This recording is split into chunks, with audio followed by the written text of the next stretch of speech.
Tidak ada yang pernah menyangka bahwa seorang perempuan sederhana dari Ponorogo bernama Paryatin, yang dulu hanya bermimpi mencari nafkah sebagai TKW dan guru bahasa di Kamboja, bisa berubah menjadi sosok yang paling dicari oleh aparat Asia.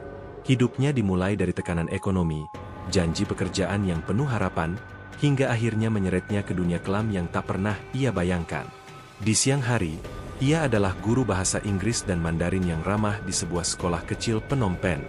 Namun di malam hari, identitasnya memudar, berganti menjadi Dewi Astutik, penerjemah rahasia bagi sindikat narkoba lintas negara. Ia menjadi kunci transaksi besar, penghubung antar kartel, hingga target utama organisasi internasional. Saat dia, polisi Kamboja, dan sindikat musuh mulai menutup ruang geraknya, hidup Paryatin berubah menjadi pelarian tanpa akhir. Terjebak di antara dua dunia, pendidikan yang pernah ia cintai, dan jaringan kriminal yang mengurungnya tanpa pilihan pulang. Ini bukan sekadar kisah kriminal. Ini adalah cerita tentang tekanan hidup, kesalahan kecil yang membuka pintu gelap, dan bagaimana seorang perempuan desa bisa terseret menjadi gembong narkoba paling berbahaya di Asia. Selamat datang dalam kisah kelam. Guru bahasa Inggris di Kamboja, tapi bos narkoba di Asia. Rahasia gelap Dewi Astutik. Selamat datang dan kembali lagi di channel Bicara Saja. Mari kita lanjut lagi ceritanya. Paryatin lahir di sebuah desa kecil di Ponorogo, Jawa Timur. Rumah kayu sederhana yang ditempatinya bersama kedua orang tuanya adalah saksi bisu kehidupan yang tidak pernah mudah.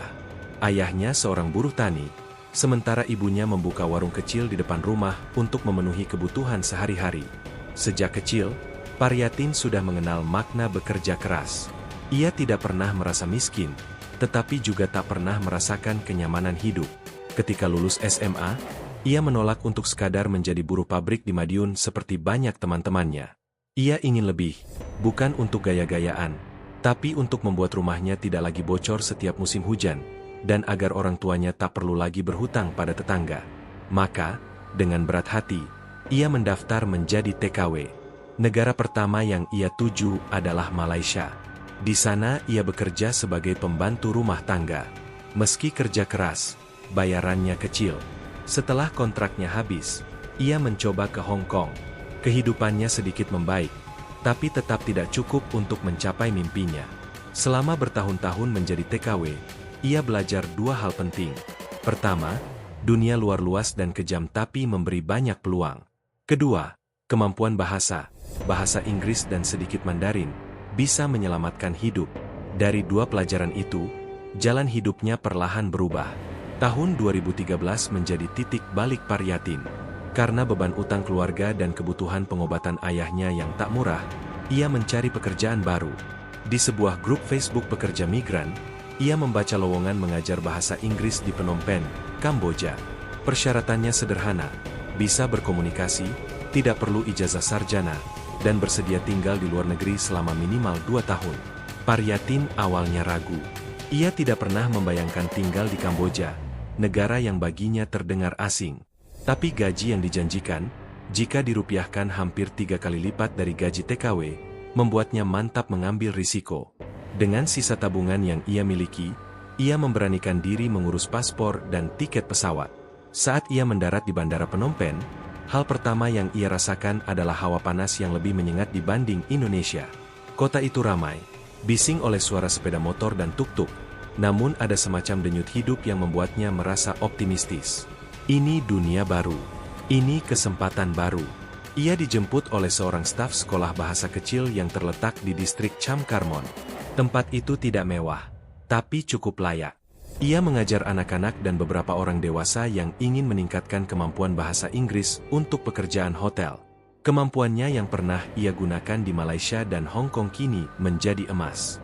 Sebagai tambahan, karena ia bisa sedikit Mandarin, ia juga diminta mengajar dasar-dasar bahasa tersebut kepada beberapa murid yang ingin bekerja di perusahaan Tiongkok.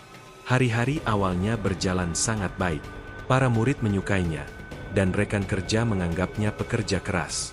Untuk pertama kalinya dalam hidup, Paryatin merasa dihargai bukan sebagai pembantu atau buruh, tapi sebagai seseorang yang punya keahlian. Namun, hidup di Phnom Penh tidak selalu semudah itu. Biaya sewa, makan, dan transportasi cukup mahal. Apa yang ia terima sebagai gaji, Meski lebih besar dari pendapatannya sebagai TKW, tetap terasa kurang untuk mengirim uang ke Ponorogo setiap bulan, membayar obat ayahnya, dan menutup utang lama keluarganya. Disinilah ia mulai membuka diri pada lingkaran pekerja migran Indonesia di Phnom Penh. Sebagian dari mereka bekerja di restoran, sebagian di pabrik sepatu, sebagian di tempat hiburan malam. Dari mereka, Paryatin mendengar cerita bahwa Kamboja adalah tempat peluang besar bagi siapa saja yang mau bekerja keras, atau bagi siapa saja yang berani mengambil risiko. Suatu sore, di sebuah kedai kopi kecil dekat Rusian Market, ia dikenalkan dengan seorang pria bernama Luo. Wajahnya khas Tiongkok dengan rambut disisir rapi ke belakang. Ia berbicara dengan logat campuran Mandarin dan Khmer yang kental. Luo berkata bahwa ia sering membutuhkan penerjemah untuk mengurus klien-klien asing dari Thailand, Malaysia, dan Laos. Gajinya besar, bahkan lebih besar dari gaji guru sebulan. Paryatin tergoda, tapi sempat bertanya dalam hati, mengapa seorang pria seperti ini membutuhkan penerjemah freelance? Kenapa tidak memakai orang lokal? Kamboja kurang orang yang bisa bahasa Inggris dan Mandarin sekaligus, jelas Luo sambil tersenyum ramah. Paryatin masih ragu, tetapi tekanan hidup membuatnya sulit berpikir panjang. Setelah mempertimbangkan selama 2 hari, ia akhirnya menerima tawaran itu. Pekerjaan pertama sangat mudah, menemani Luo dalam pertemuan bisnis di sebuah hotel bintang 4, menerjemahkan percakapan antara 2 pria Thailand dan seorang pria Laos. Ia tidak tahu apa topik pembicaraan mereka, karena terasa seperti kode, tapi semuanya berjalan lancar dan ia dibayar tunai setelah pertemuan selesai. Uang sebesar itu dalam satu sore membuatnya terkejut. Pekerjaan sebagai penerjemah membuat Paryatin semakin sering masuk ke dunia bisnis Luo.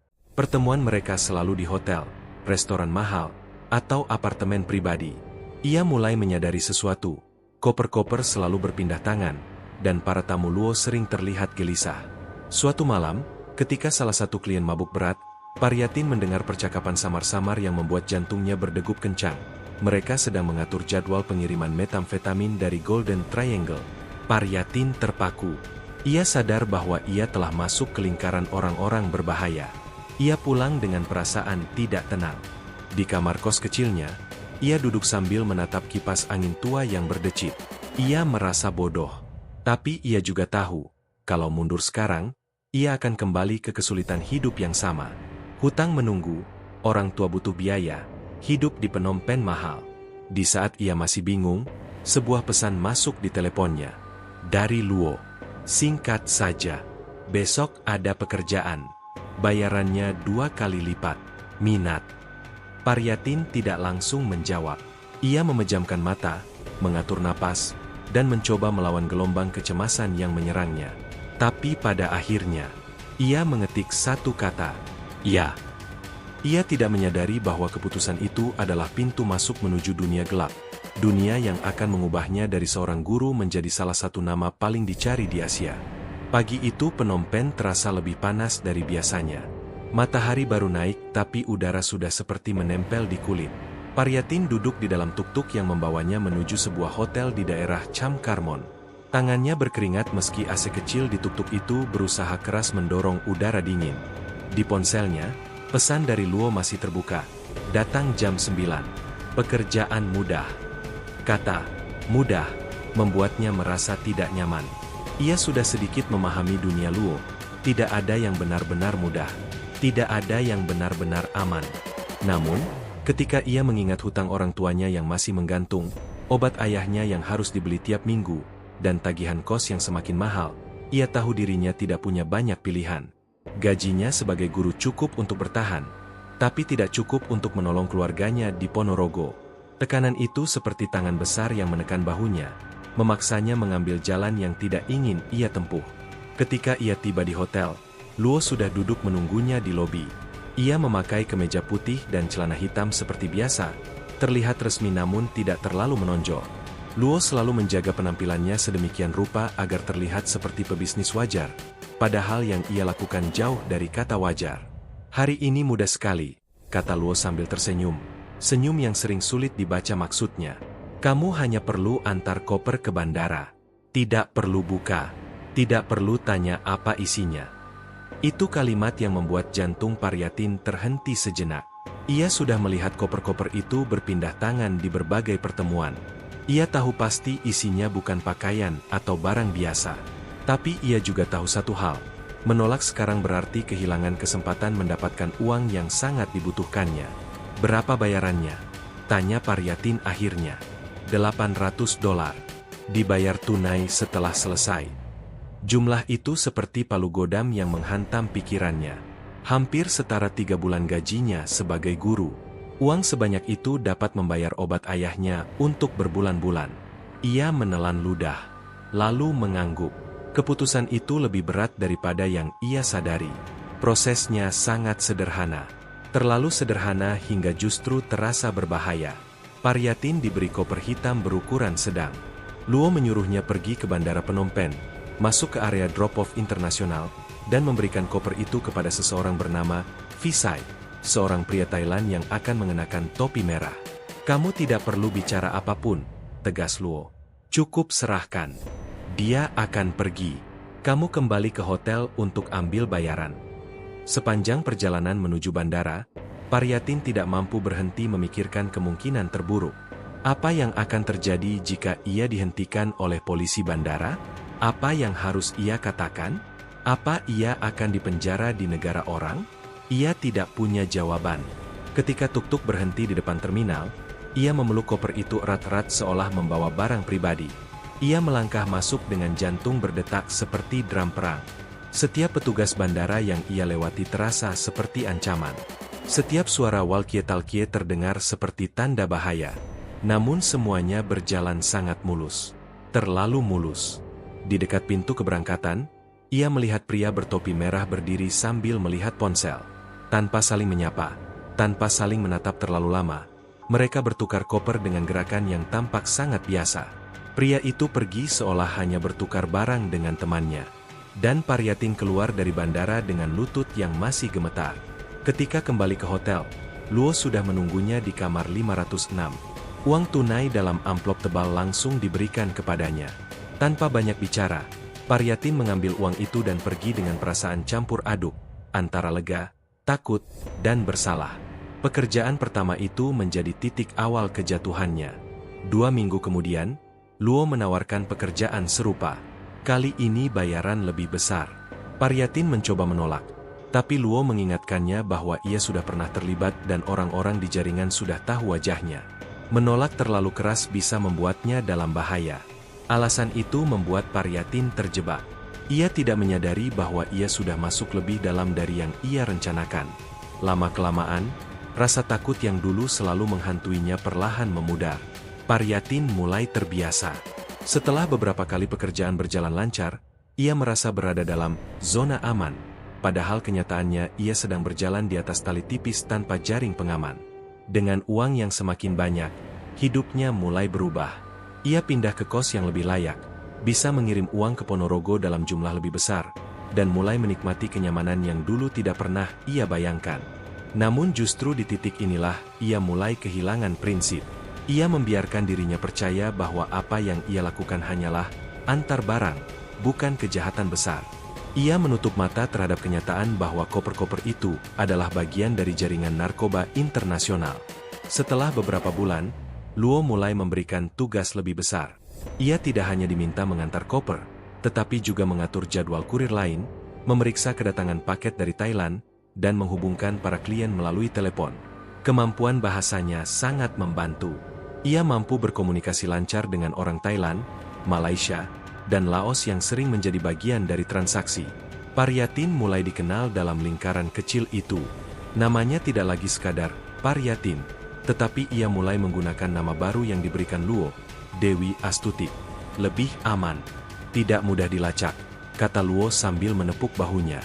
Nama itu kelak menjadi identitas gelapnya, identitas yang menjerumuskannya, sekaligus membuatnya menjadi salah satu perempuan paling dicari di Asia. Suatu malam, setelah pertemuan panjang di sebuah apartemen mewah dekat Riverside, Luo memintanya duduk lebih dekat dan berkata, "Kamu punya kemampuan. Kamu berbeda. Kamu bisa jalan jauh dalam bisnis ini." Ucapan itu membuat Paryatin terdiam. Hatinya bergejolak antara ketakutan dan kebanggaan. Untuk seseorang yang seumur hidup hanya bekerja sebagai pembantu, guru, dan pekerja migran, mendengar ada yang menganggapnya berbakat, terasa aneh, bahkan menenangkan. Namun tanpa ia sadari, pujian itu bukanlah jalan keluar. Itu adalah pintu masuk menuju jurang yang lebih dalam. Di akhir narasi ini, Paryatin, yang kini semakin dekat menjadi Dewi Astutik, belum menyadari bahwa hidupnya tidak lagi berada dalam kendalinya. Ia berubah dari penerjemah yang ingin membantu keluarga menjadi roda penting dalam jaringan narkoba Phnom Penh.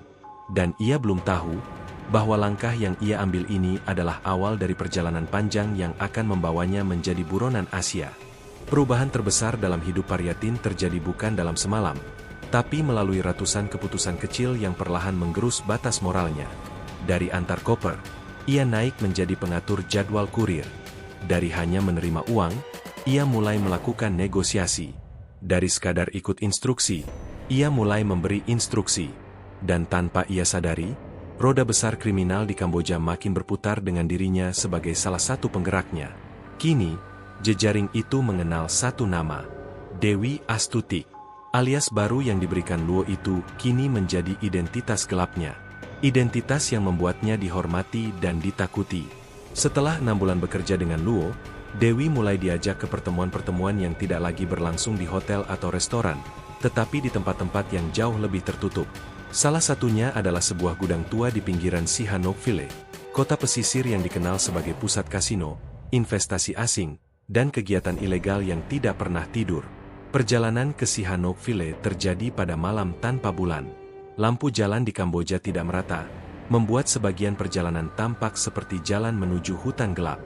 Dewi duduk di kursi belakang SUV hitam bersama 3 orang yang ia belum pernah lihat sebelumnya.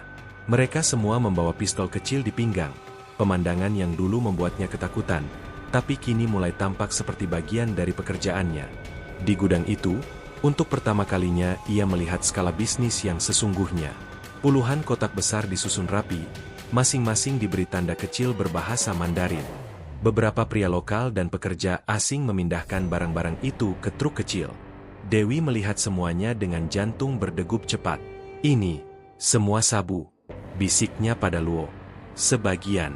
Sebagian lagi bahan baku dari Golden Triangle. Sihanoukville ini pintu keluar favorit," jawab Luo santai seolah sedang menjelaskan stok barang toko kelontong. Dewi tidak menjawab. Tenggorokannya terasa kering. Jumlah barang yang ia lihat malam itu bukan lagi hitungan koper. Ini skala ton, skala jutaan dolar, skala internasional. Dan ia ada di tengah-tengahnya. Pertemuan besar malam itu dihadiri 4 pihak, perwakilan Thailand, Malaysia, Laos, dan Kamboja. Luo memperkenalkan Dewi sebagai koordinator bahasa, tapi sebenarnya sejak 2 bulan terakhir, ia sudah lebih dari itu. Ia menyusun jadwal kedatangan barang, mengatur rute tercepat dari Phnom Penh ke Poipet, menentukan titik temu kurir di berbagai lokasi, dan bahkan memutuskan siapa yang harus membawa barang ke luar negeri. Dewi duduk di sebuah meja panjang, mendengarkan 4 pihak berdiskusi sengit mengenai jalur baru untuk menghindari pantauan otoritas. Mereka membahas operasi polisi terbaru di Thailand, kabar bahwa beberapa orang mereka ditangkap di Laos, dan gosip bahwa dia Amerika mulai memperhatikan Sihanoukville. Nama dia membuat tubuh Dewi menegang. Ia tahu itu adalah lembaga penegak hukum paling ditakuti dalam dunia narkoba internasional. Jika mereka sudah mulai memantau, artinya ini bukan lagi permainan kecil. Namun Luo menepuk punggung tangannya pelan. "Tenang, mereka hanya mengawasi. Kita sudah lebih cerdas." Tapi Dewi tahu itu tidak benar. Tidak ada sindikat yang benar-benar aman jika dia sudah turun tangan. Sejak malam itu, hidup Dewi berubah drastis. Ia tidak lagi duduk di kelas mengajar bahasa Inggris. Ia tidak lagi sekadar mengurus percakapan antara klien Asia Tenggara. Kini ia menjadi bagian dari tim inti, orang yang dipercaya Luo untuk mengelola jaringan. Ia dipindahkan ke apartemen lebih mahal di Phnom Penh, yang disewa atas nama perusahaan palsu. Ia diberi mobil kecil yang tanpa plat resmi. Ia juga mulai mendapat uang bulanan tetap, selain bayaran per tugas. Semua fasilitas itu membuatnya semakin terikat. Namun yang membuatnya benar-benar merasa masuk adalah ketika Luo memberikan satu benda kecil, ponsel burner, ponsel tak terlacak yang dipakai para anggota sindikat. "Hanya orang-orang tertentu yang punya ini," kata Luo. Selamat datang di lingkaran dalam. Ponsel itu terasa dingin di tangan Dewi, dingin seperti potongan masa depan yang tidak bisa ia ubah lagi. Di ponsel itulah ia menerima instruksi dari berbagai pihak. Di ponsel itu pula ia menyimpan nomor-nomor kurir, jalur pengiriman, dan jadwal kedatangan paket. Namanya kini tercatat dalam percakapan orang-orang yang tidak pernah ia temui. Hubungi Dewi. Tanyakan ke Dewi. Dewi yang atur rute. Dewi tahu jadwal kapal. Dulunya ia hanya seorang guru. Kini ia pengatur pergerakan narkoba antar negara. Namun seiring kekuasaan yang bertambah, bahaya juga ikut membesar. Tepat 3 minggu setelah pertemuan di Sihanoukville, sebuah insiden terjadi. Salah satu kurir yang ditugaskan membawa kristal metamfetamin ke Poipet ditangkap polisi Kamboja. Lelaki itu tidak hanya menolak suap, tapi juga berteriak bahwa ia dipaksa bekerja oleh seorang perempuan Indonesia bernama Dewi. Dalam hitungan jam, namanya tersebar di antara anggota sindikat. Dewi panik. Ia mengurung diri di apartemen sambil memandangi jendela yang mengarah ke jalanan Phnom Penh. Matanya tidak bisa lepas dari bayangan mobil polisi yang sewaktu-waktu bisa berhenti di depan gedung. Luo datang malam itu dan berkata pendek, "Tenang, orang itu sudah diam." Diam? Dewi tahu arti kata itu. Kurir itu tidak mungkin hidup lagi. Ketakutan menyergapnya seperti tangan dingin yang menggenggam jantung. Ini pertama kalinya ia menyadari betapa jauh ia sudah terseret. Ini bukan lagi pekerjaan sampingan. Ini bukan lagi dunia bisnis kotor. Ini dunia di mana nyawa tidak lebih berharga dari koper. Meski ketakutan menyelimutinya, ia tidak pernah benar-benar bisa pergi. Tekanan hidup, kenyamanan baru, dan ancaman halus dari jaringan membuatnya tetap berada di jalur itu. Sedikit demi sedikit, rasa takut itu berubah menjadi ketahanan. Ia mulai terbiasa melihat ancaman. Ia mulai tahu cara berbicara dengan orang-orang berbahaya. Ia mulai belajar kapan harus tegas dan kapan harus tampak lemah. Ia berubah. Semakin ia tenggelam, semakin kuat identitas barunya. Dewi Astutik, koordinator perempuan paling cerdas yang dimiliki sindikat Phnom Penh. Pada suatu malam di sebuah restoran gelap dekat Riverside, Luo berkata tanpa basa-basi, "Dewi, ada jalur baru ke Malaysia. Kapasitas lebih besar. Butuh seseorang yang bisa dipercaya untuk mengawasi." Dewi memandangnya lama. Ia tahu apa artinya. Bukan lagi koordinasi kurir, bukan lagi mengirim barang. Ini berarti ia akan mengatur pergerakan lintas negara. Ini berarti levelnya naik. Ini berarti posisinya semakin dalam dan semakin sulit keluar. "Kenapa saya?" tanyanya. "Karena kamu paling tenang di saat orang lain panik," jawab Luo. "Dan kamu tidak pernah gagal." Ucapan itu terasa seperti racun yang manis. Dewi mengangguk perlahan. Dan itulah momen ketika perjalanannya memasuki level yang jauh lebih gelap. Level di mana ia tak lagi hanya menjadi bagian dari sindikat, tapi menjadi otak di balik pergerakan besar. Ia belum tahu bahwa jalur baru ini, jalur Malaysia, adalah awal dari kebangkitannya sebagai gembong narkoba yang kelak menjadi buronan di 3 negara. Pagi itu, matahari Phnom Penh menyelinap lewat jendela berdebu ruang kelas. Suara klakson, pedagang yang berteriak, dan deru motor menyatu menjadi latar hidup kota yang tak pernah benar-benar tidur. Di papan tulis, Paryatin menuliskan satu kalimat sederhana, "Words can change your future." Kata-kata bisa mengubah masa depan. Setiap kali ia menulis itu, murid-muridnya tersenyum. Mereka percaya ia adalah guru yang datang dari negeri jauh dengan semangat mengajar yang luar biasa. Siapa yang menyangka, di balik senyum dan kemeja rapi, Paryatin hidup di dua dunia yang bertolak belakang. Pagi sebagai guru, malam sebagai kurir intelektual. Begitu Anton menyebutnya. Sejak 3 bulan terakhir bekerja untuk Anton dan Melian, Paryatin mulai terbiasa dengan pola hidup ganda. Pada siang hari, ia mengajarkan bahasa Inggris dan Mandarin di sebuah sekolah swasta kecil di Tolkor, Phnom Penh. Ia dekat dengan murid-muridnya, bahkan menjadi favorit karena cara mengajarnya yang tegas namun hangat. Namun, selepas jam 5 sore, ketika gerbang sekolah dikunci dan lampu-lampu kelas redup, ia berubah menjadi sosok lain. Seseorang yang menerima pesan terenkripsi, menjadi penerjemah dalam transaksi gelap, dan menjadi topeng bagi sindikat yang semakin berani berekspansi. Hari itu, Suasana di sekolah mendadak berubah. Kepala sekolah, Mr. Lim, memanggilnya ke ruangannya. Wajahnya kaku, tapi bukan marah, lebih seperti khawatir. "Teacher Dewi," ucap Mr. Lim dengan suara rendah. "Ada 2 pria tadi datang. Mereka mencari Anda." Paryatin langsung tegang. "Siapa mereka?" "Saya tidak tahu. Mereka tidak bilang identitasnya.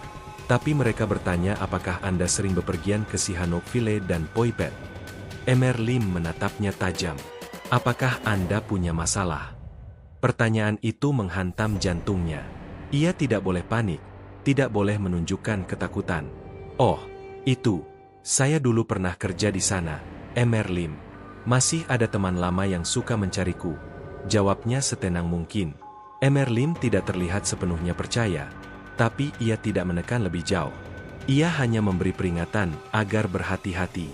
Namun peringatan itu membuat Paryatin gelisah sepanjang hari. Apakah mereka dari polisi? Atau dari dia? Atau musuh Anton? Ketika malam tiba, jawaban itu berangsur terlihat. Di sebuah restoran Cina yang langganan mereka, Mei Lian sudah menunggu. Meja penuh makanan mahal, namun udara dipenuhi ketegangan. "Kau diikuti," kata Mei Lian tanpa basa-basi. "Mereka sudah bertanya ke sekolahmu." Paryatin menelan ludah. "Siapa mereka?" Mei Lian menyipitkan mata. "Pesaing. Dan satu lagi, kemungkinan agen dari luar negeri." "Dia," kata itu berputar di kepala Paryatin. Anton datang beberapa menit kemudian. Wajahnya pucat, seperti baru bangun dari mimpi buruk. Tanpa duduk, ia berkata, "Kita harus percepat operasinya. Barang akan masuk dari Sihanoukville malam ini. Kau yang harus memeriksa dokumen." Paryatin menggeleng cepat. "Tidak. Aku tidak bisa." Sekolah mulai curiga. Ada orang mencariku. Anton menepuk meja, keras. "Kau ini bukan guru lagi, Dewi. Kau sudah bagian dari ini. Tanpa kau, kami buta di banyak transaksi. Ingat itu."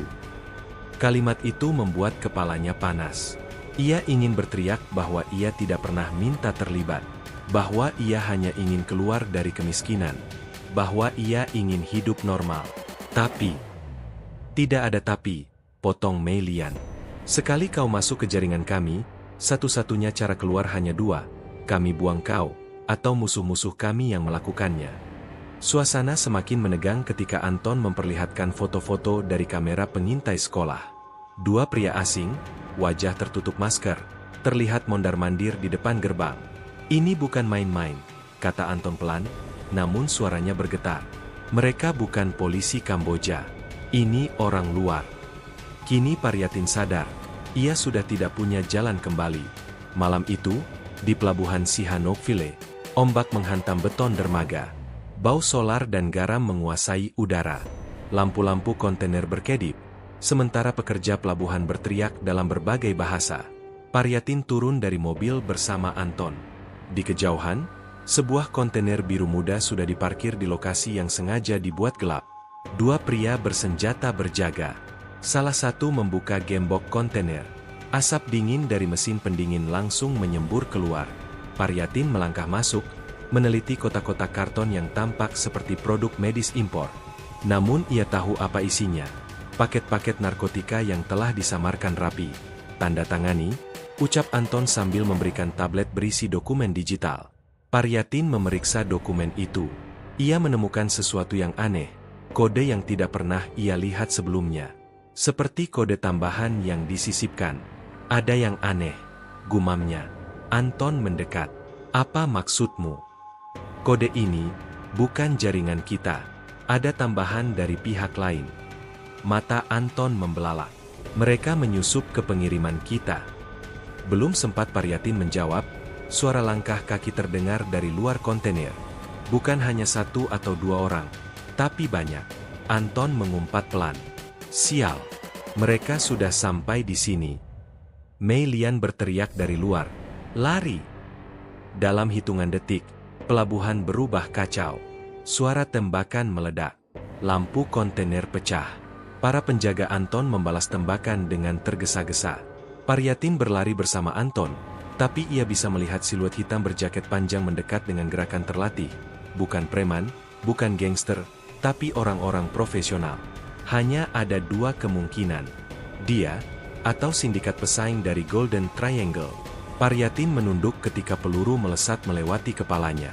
Itu pertama kalinya ia benar-benar merasa nyawanya di ujung tanduk. Ketakutan itu menyadarkannya satu hal. Jika ia terus bersama Anton, ia akan mati. Jika ia mencoba kabur dari Anton, ia juga akan mati. Ia terjebak di tengah dua kekuatan besar. Seorang perempuan desa dari Ponorogo, tanpa jalan pulang.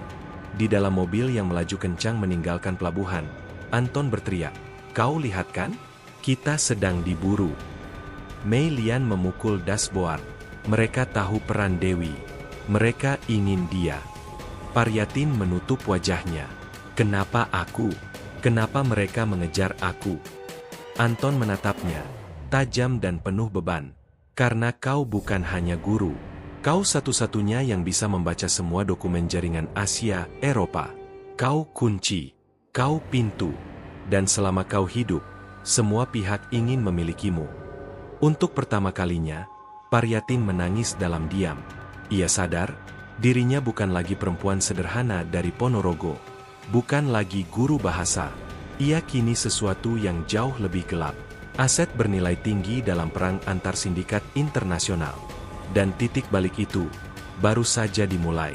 Langit Phnom Penh pagi itu tampak tenang, seolah tidak menyimpan jejak letusan tembakan yang semalam memenuhi pelabuhan Sihanoukville. Tapi bagi Paryatin, ketenangan itu palsu. Kepalanya penuh suara-suara, langkah kaki dari kontainer, teriakan Mei Lian, peluru yang melesat di atas kepalanya. Semuanya berputar membentuk kabut ketakutan yang tidak bisa ia usir. Di depan cermin kamar apartemen murahan tempat mereka bersembunyi, wajahnya tampak asing. Rambut berantakan, mata memerah tidak tidur, dan pipi menegang oleh tekanan mental. Tidak ada lagi sisa-sisa perempuan desa dari Ponorogo yang mengajar bahasa Inggris di kelas kecil sekolah swasta. Di belakangnya, Anton sibuk menyiapkan tas. "Kita tidak bisa tinggal di Phnom Penh lagi. Mereka pasti sudah melacak kita." Mei Lian masuk sambil membawa tablet. "Kau harus lihat ini." Paryatin mendekat, meski tubuhnya bergetar. Di layar tablet, terpampang sebuah pengumuman internasional yang baru dirilis beberapa jam sebelumnya. Tanda itu jelas. Wanted, Paryatin alias Dewi Astuti. Dilampirkan simbol Badgedia, Drug Enforcement Administration, serta logo kepolisian Kamboja, Thailand, dan Vietnam. Dalam sekejap napas Paryatin berhenti. "Apa ini?" Suaranya serak. Mei Lian menelan ludah. "Kau resmi masuk daftar buronan tingkat Asia. Mereka menuduhmu sebagai penyedia intel, penerjemah jaringan, dan otak di balik beberapa transaksi besar." "Aku? Otak?" Paryatin tertawa pahit. "Aku bahkan tidak pernah menyentuh barang itu." Anton menghela napas panjang. "Bukan soal menyentuh. Kau bagian paling berbahaya dari kami, yang bisa membuka komunikasi, membaca dokumen, menebak strategi lawan. Mereka merasa kau pusat jaringan." Paryatin jatuh terduduk. Air mata mengalir begitu saja. "Aku hanya ingin bekerja. Aku hanya ingin mengajar. Kenapa hidupku jadi seperti ini?" Anton bimbang. "Karena dunia ini tidak peduli apa yang kau inginkan. Kau punya sesuatu yang berharga bagi mereka." Siang itu, mereka pindah tempat persembunyian, dari Phnom Penh menuju sebuah rumah kayu lapuk di pinggir danau Tonle Sap. Jauh dari keramaian. Jauh dari pantauan. Tapi rasa takut tidak ikut menghilang. Setiap suara perahu motor di kejauhan membuat Paryatin melompat. Setiap ketukan di dinding kayu membuatnya terperanjat. Ia tidak lagi menjadi seseorang, ia menjadi mangsa. Di malam hari, Mei Lian duduk di sampingnya. "Dewi, kau harus pilih jalanmu sendiri. Anton ingin kau tetap di jaringan. Tapi aku tahu, kalau kau tidak kuat, kau akan mati. Kalau aku pergi, kalian juga bisa membunuhku," jawab Paryatin getir. Mei Lian menunduk. "Itulah masalahnya." Suasana hening beberapa saat, lalu Mei Lian berkata lirih, "Kau punya bakat. Kau bisa hidup lebih baik daripada ini. Tapi kau masuk terlalu dalam. Terlalu banyak yang tahu namamu. Kalau begitu, aku harus bagaimana? Mei Lian tidak menjawab. Wajahnya kosong. Seolah mengatakan bahwa dunia gelap narkotika tidak menyediakan pilihan baik. Hanya dua pilihan buruk, mati atau ditangkap. Malam berikutnya, sebuah rapat darurat digelar di rumah kayu tersebut. Anton, Mei Lian, 3 orang penjaga bersenjata, dan Paryatin duduk mengelilingi meja kecil. Anton membuka pembicaraan. Besok malam, kita harus menyeberang ke Laos. Dari sana, kita menuju Cina Selatan. Dewi harus ikut. Tidak, jawab Paryatin tegas. Aku tidak mau lari lagi. Anton memandangnya tajam. Kau pikir kau bisa keluar sesederhana itu? Aku sudah cukup. Aku tidak mau hidup diburu. Anton menggebrak meja. Dengarkan aku. Kau adalah aset. Tanpa kau, jaringan ini buta. Dan kalau kau pergi, mereka akan menangkapmu atau membunuhmu. Kau pikir dengan menyerahkan diri kau akan aman? Tidak. Kau tahu terlalu banyak. Baik dia maupun sindikat lain tidak akan membiarkanmu hidup. Paryatin gemetar. Ia ingin berteriak bahwa ia hanya ingin hidup damai. Ingin kembali mengajar. Ingin kembali ke Ponorogo. Ingin ketenangan. Mei Lian mencoba menengahi. Anton, jangan paksa dia. Dewi sudah terlalu stres. Anton menatap Mei Lian, dingin. Kau tahu kenapa mereka memburu Dewi? Karena dia membaca dokumen internal Thai Myanmar Cartel. Dia tahu pola distribusi mereka. Kau pikir mereka akan membiarkannya begitu saja? Suasana berubah mencekam. Mereka sadar, Paryatin bukan lagi pelarian biasa. Ia adalah target bernilai tinggi. Pukul 2 pagi, rumah kayu itu diguncang oleh suara yang sangat keras. Brak. Seseorang atau sekelompok orang menghantam pintu utama dengan kekuatan besar. Lampu padam. Hanya sinar bulan menembus celah dinding kayu. Posisi bertahan, teriak Anton. Para penjaga mengangkat senjata. Mei Lian menarik Paryatin ke sudut ruangan. Tenang, Dewi. Jangan bergerak. Tapi Paryatin tidak bisa tenang. Napasnya cepat. Telinganya berdenging. Pintu terus dihantam dari luar. Suara sepatu. Banyak. Tidak seperti gangster biasa. Gerakan mereka rapi. Terorganisir. Cepat. Di tengah ketegangan itu, sebuah kalimat muncul di kepala Paryatin. Akhirnya mereka menemukanku. Tembakan pertama meledak. Kayu rumah pecah berhamburan. Para penjaga Anton membalas tembakan. Anton berteriak mengoordinasi. Sementara Mei Lian menahan tubuh Paryatin agar tetap rendah. Di luar, terdengar perintah dalam bahasa Inggris. Move. Take them down. Target is inside. Dia. Tidak ada keraguan lagi. Ketakutan Paryatin meledak. Ia merangkak ke arah jendela belakang, mencoba melarikan diri. Tapi Anton melihatnya. Dewi. Jangan lari, teriak Anton. Kalau kau keluar, mereka tembak kau. Namun rasa takut lebih kuat daripada logika. Paryatin menerobos jendela, menabrak papan kayu yang rapuh hingga jatuh ke tanah di luar rumah. Udara malam menusuk kulitnya. Suara tembakan jauh di belakang. Ia berlari, tanpa arah, tanpa tujuan. Hanya satu insting, bertahan hidup. Dalam gelap, ia terpeleset ke rawa dangkal di tepi danau. Lumpur menelan separuh kakinya. Ia mencoba bangkit, tetapi suara langkah kaki mendekat dari arah rumah. 2 sosok bersenjata lengkap dengan helm taktis mendekat cepat. Mereka mengarahkan senjata ke arahnya. Freeze! Don't move! Paryatin angkat tangan. Tubuhnya bergetar hebat. Wajahnya penuh lumpur. Tangannya gemetar. Napasnya tidak teratur. Inilah akhirnya. Atau mungkin, awal dari akhir. Salah satu agen mendekat. Tapi sebelum ia sempat memasang borgol, suara ledakan besar dari rumah membuat semua orang menoleh. Anton meledakkan diri bersama rumah kayu itu, cara terakhir agar dokumen dan barang bukti tidak jatuh ke tangan dia. Ledakan itu memberi kesempatan kecil bagi Paryatin. Agen dia menunduk melindungi muka dari serpihan. Paryatin melihat celah itu, dan lari lagi. Melewati lumpur, melewati kerimbunan pohon. Nafasnya hampir habis. Tubuhnya penuh lecet. Sampai akhirnya ia tumbang di tepi danau. Tubuhnya kaku. Suaranya tidak keluar. Ia hanya berbaring sambil melihat bulan yang pucat di atas kepala. Dalam keheningan itu, hanya satu kalimat yang ia bisikan. Aku cuma ingin hidup. Tidak seorang pun mendengar. Tidak Anton. Tidak Meilian. Tidak agen dia. Tidak dunia. Ia hilang dalam gelap malam Kamboja. Entah sebagai buronan yang melarikan diri, atau seseorang yang akhirnya pasrah pada takdir tragis yang ia masuki. Malam itu, Paryatin resmi menjadi legenda gelap yang menghantui daftar buronan Asia.